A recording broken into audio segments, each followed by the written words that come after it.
Hello বন্ধুরা, কেমন আছেন সবাই? ভালো আছেন নিশ্চয়ই। শুভ দুপুর।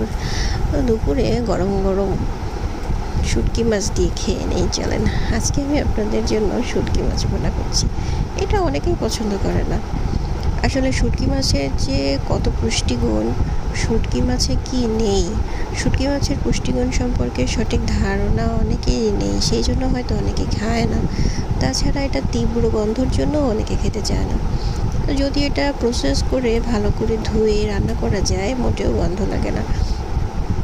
ভালো করে গরম পানিতে কিছুক্ষণ ভিজিয়ে রেখে তারপরে পরিষ্কার পানি দিয়ে সুন্দর করে ধুয়ে নিলে আর গন্ধ থাকে না।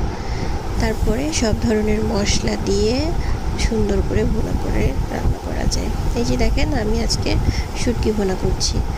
তো আমি এখানে পেঁয়াজ মরিচ সব কিছু দিয়ে, তেল লবণ হলুদ যা যা লাগে সব কিছু দিয়ে বাটা মশলার মধ্যে দিয়েছি রসুন বাটা, আদা বাটা, জিরা বাটা সব মিক্স করে একসঙ্গে নিয়ে এভাবে ভুনা করছি।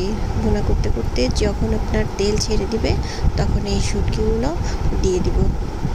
মাছগুলো ভালো করে কষিয়ে নিয়ে তারপরে রান্না করতে হয়, না হলে কিন্তু অন্যরকম একটা স্মেল আসবে। তো ভালো করে কষাই নিলে আর গন্ধটা থাকে না। শুটকি মাছের কথা আর কি বলবো, সামুদ্রিক মাছ হওয়ায় এটাতে প্রচুর পরিমাণে আয়োডিন পাওয়া যায়। তাছাড়া অন্যান্য খনিজ লবণও প্রচুর পরিমাণে থাকে।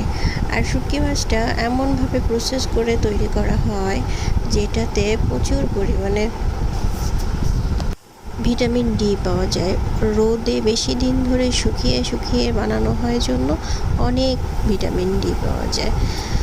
তো যাদের আয়োডিনের ঘাটতি আছে, ভিটামিন ডি এর সমস্যা, তারা মাঝে মাঝে এই শুটকিটা খেয়ে দেখতে পারেন। তাতে আয়োডিনের ঘাটতিটা কিছুটা হলেও পূরণ হবে। তো ডাক্তাররা পেশেন্টদের অনেক সময় সামুদ্রিক মাছ খেতে বলে। সামুদ্রিক মাছের একটা ভালো উৎস হিসেবে কিন্তু শুটকিটা খাওয়াই যেতে পারে, কি বলেন? এই যে দেখেন, আমার প্রায় রান্না শেষের দিকে। আমি একটু টেস্টটা বাড়ানোর জন্য সঙ্গে বেগুন অ্যাড করেছিলাম। তো এখন একটু পানি দিয়ে দিলাম, ভালো করে ফুটলেই হয়ে যাবে। এটাতে প্রচুর পরিমাণে প্রোটিন থাকে, উচ্চমাত্রার প্রোটিন বলা হয় খাবারটাকে, যেটা আমাদের শরীরের হাড় গঠনে, দাঁত গঠনের অনেক গুরুত্বপূর্ণ ভূমিকা পালন করে থাকে। সেই জন্য কিন্তু খাওয়াই যেতে পারে, কি বলেন? এই যে দেখেন, রান্না প্রায় শেষের দিকে, ভুনা ভুনা হয়ে গেছে। আর কিছুক্ষণ নেড়ে নামিয়ে ফেলবো।